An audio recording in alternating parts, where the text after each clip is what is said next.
downhill consists of a 2.2 kilometre course straight down the mountain.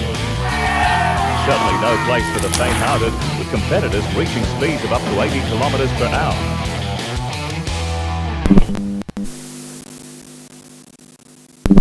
(1994's downhill champ, Team GT rider Scott Sharples. Scott, you had a commanding win of almost 9 seconds. How did you find the course? I loved it actually. In the end, at first I looked and thought, oh, it's very rough, but the more I got used to it, and after riding a suspension bike for a while, the track softened up and I just lost a little fear and just started ripping it to pieces. I was feeling very confident before the race.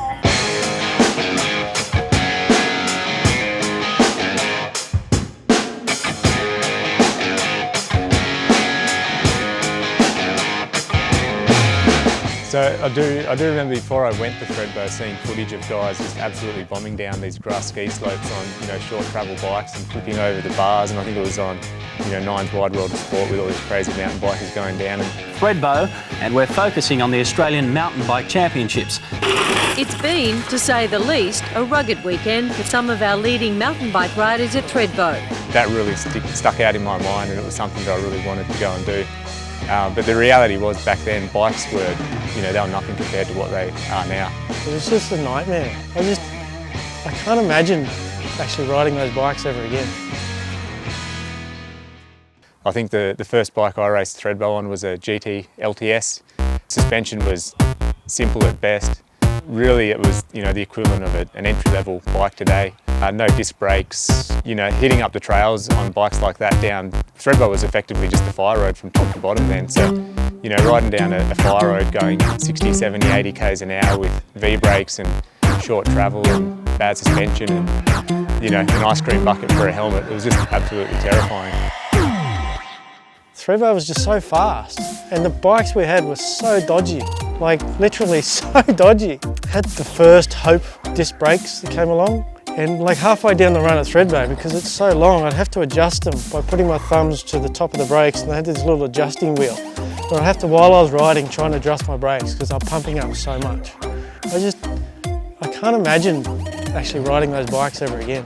I'm going to be biased, but like one of the, it's got to be one of the best eras as far as the huge amount of development. If you think from 1990 to 1999, you went from a full hardtail bike or a hardtail maybe with a suspension fork to 8-inch travel bikes, large hydraulic disc brakes, that became a lot more like what modern bikes are versus, what we had in 1990. So it was a huge amount of development. Every year bikes would change dramatically and all these developments that happened within that 10-year period.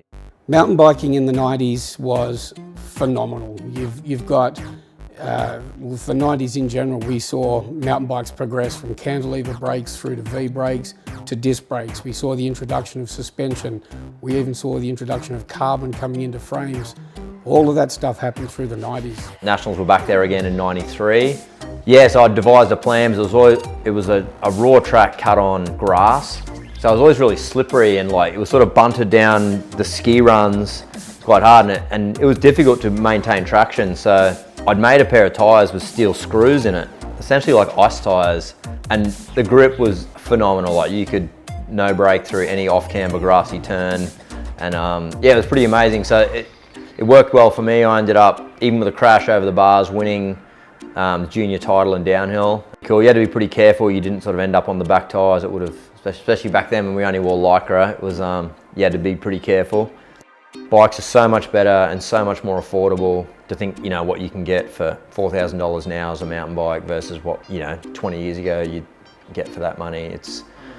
It's a lot more, achievable for someone to have a decent, well-functioning mountain bike that works on all the local trails.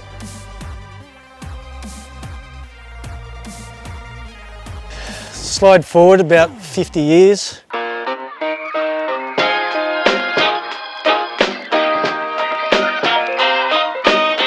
I was in Thredbo actually in March this year. I was there on this bike I've got now, 170 mils of travel I could only dream of back in the day. It used to be just hardcore mountain bikers. Back in the days, racing was all I did. It was racing. Every weekend was just about racing. finding a race to go to or trying to find some parts for your bike that would hopefully make you faster. That's all it was just racing. The industry was going wild, the world was starting to take notice of this sport, and money seemed like it was being thrown at it by these big companies overseas. It was amazing. It was absolutely brilliant. Personally, from finding this thing called mountain biking to living overseas, racing something that I love so much, you know, it was, it's one of the fondest times of my life, I guess.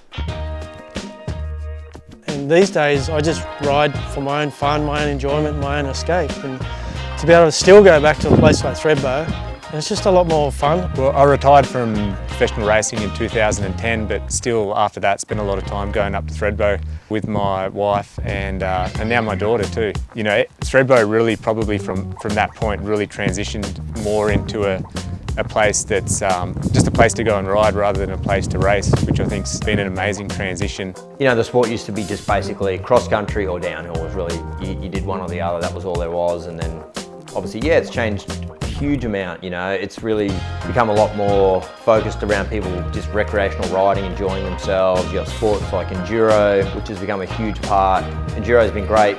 The fastest rider and the slowest rider can spend the whole day together riding around if they want. It's only on the stage that they're separated, you know. It's, I guess bikes and the sport has made a massive difference.